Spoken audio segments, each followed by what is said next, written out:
Time is the most valuable resource you have, and a lack of it is one of the main reasons why many people find language learning so challenging. Yet, many language learning companies seem to forget this basic truth and waste your scarce, precious time with inefficient and often ineffective activities. So today I'd like to explain how you can turn your radar on and start immediately detecting when a language course or app is not actually helping you learn a language.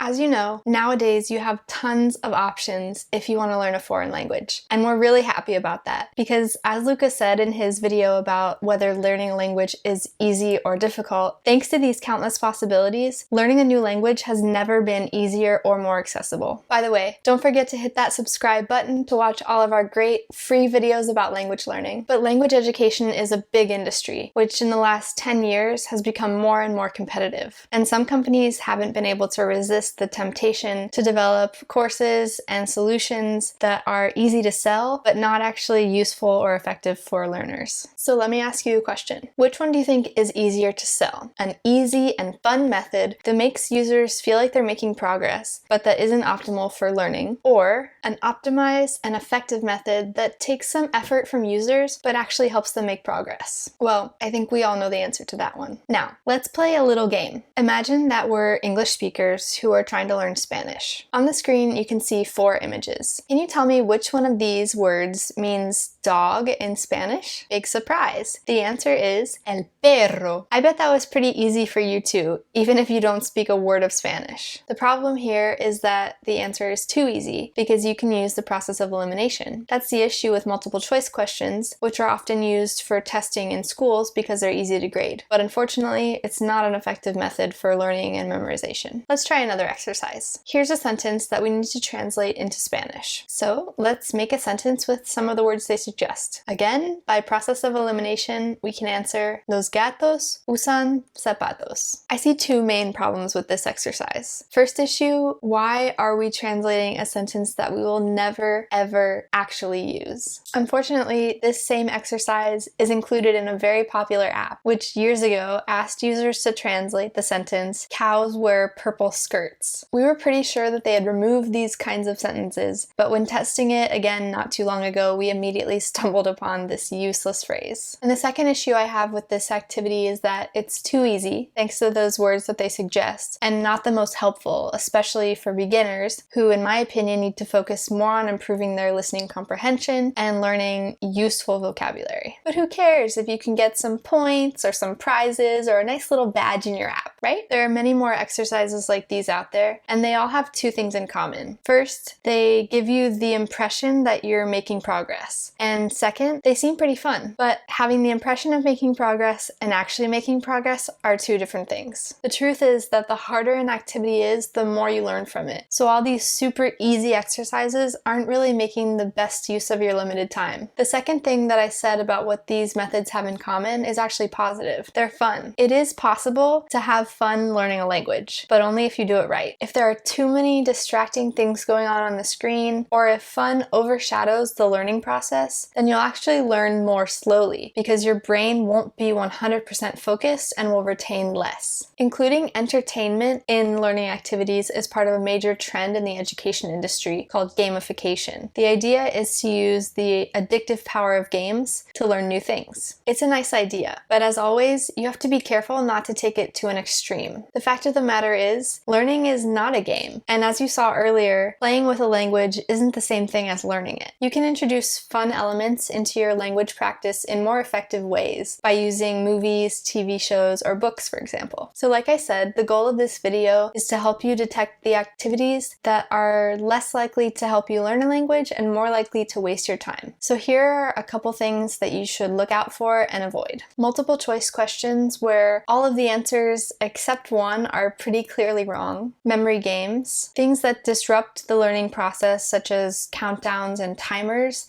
which actually induce stress and make it more difficult to memorize new information. Games that have little or nothing to do with language learning, and generally any activity that seems too good to be true. So now it's up to you. Would you rather spend an hour a day using a method that makes it seem like you're making some progress and maybe provides some mindless entertainment, or would you rather spend 10 minutes a day on a method that is slightly less fun because it requires concentration and effort, but actually make faster progress. If you want to go for the second option, then our apps and courses are definitely right for you. We decided to focus on effectiveness and efficiency to help you make the most of your time and learn as much as possible in as little time as possible. Also, all of our exercises are optional, so you can always skip activities or flashcards that you don't think are useful for your particular goals. And then if you have some time left after those 10 minutes, you can always do immersion activities that are actually fun, like chatting with a language partner, watching TV series in your target language, or reading a comic book. We really respect your valuable time at MosaLingua, so I can promise you that if you choose our apps or courses, we'll never waste a second of it. That's all for today. I hope you have a good one. If you learned something new from this video,